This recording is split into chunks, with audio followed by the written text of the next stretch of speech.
Good morning, everyone. It's Mitch. It's Wednesday, September 24th. I'm here to talk some college football. We have, today's a good day to maybe pick out a couple games. Let's just, analyze them up. I've talked about a lot of them in the blog already. We've already picked 15 games.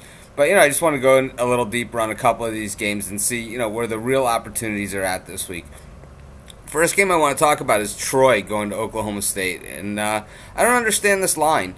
Oklahoma State is decent this year. We all know about the coaching situation there and how Mike Gundy's a player's coach, and the players, they love him, and why not? He stands up for them. Especially to the media, who can be a little, they can be bullies sometimes. But in any event, 17 points is a boatload, and I've seen it drop to 16.5, and I still think that might just be a few too many.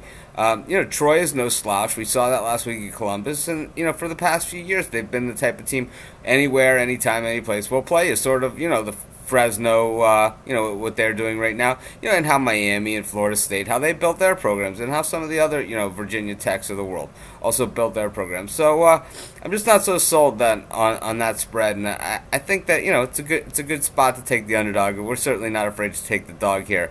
Another game where we're looking at the dog is Virginia Tech again this week, playing at Nebraska. I like the Hokies. I'm on the Hokies almost every week, and why not? The Hokies do it almost every week. Frank Beamer has been doing it almost every week for years for us. So, we're going to ride that horse, and we're going to continue to ride it because Nebraska, while Bo Pelini is doing a decent job there, you can see the rebuilding.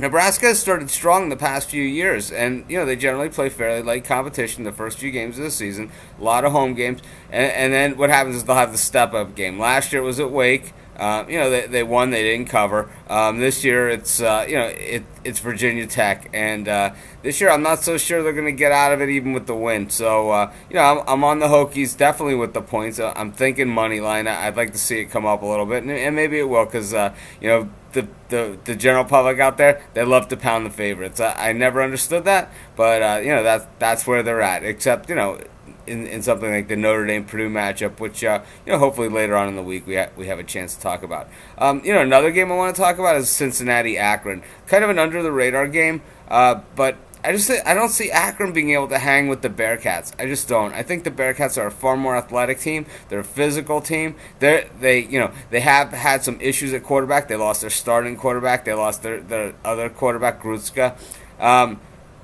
This other kid, Pike, who's in there, he's good. I got news for you. The Bearcats are loaded. D'Antonio, he did not leave the cupboard bare there. Brian Kelly is a fine coach. He did a great job at Central Michigan for all those years, and that's why they gave him the Cincinnati job.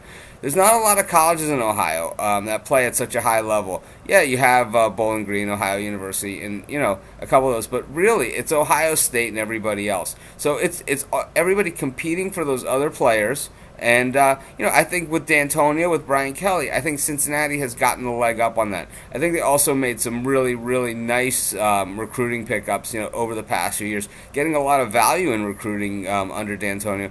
Terrell Byrd, the All-American defense tackle, Cincinnati was the only school to recruit him. So, just think about if they got him, Dominic Goodman was a basketball player. Cincinnati was the only one to recruit them. These are two guys that start every week and, are some of the best players in the country. So you can only imagine what else D'Antonio has had built into that program. And Brian Kelly, he's not one to waste talent. I mean, Central Michigan, he's 2 years removed, and the team is still good. And it's a lot of that was his legwork that he did in building them. So I just briefly wanted to talk about those three games, and we got a lot more games tomorrow. Tomorrow we have two games that are actually being played, and we're going to talk mostly about them. Friday it's one game, we'll talk about that one, and hopefully add in a couple others. And then Saturday it's it's game day, and we got a full slate, and we couldn't be happier. So this is Mitch, and I'll be back tomorrow to talk about college football, and thanks for joining me.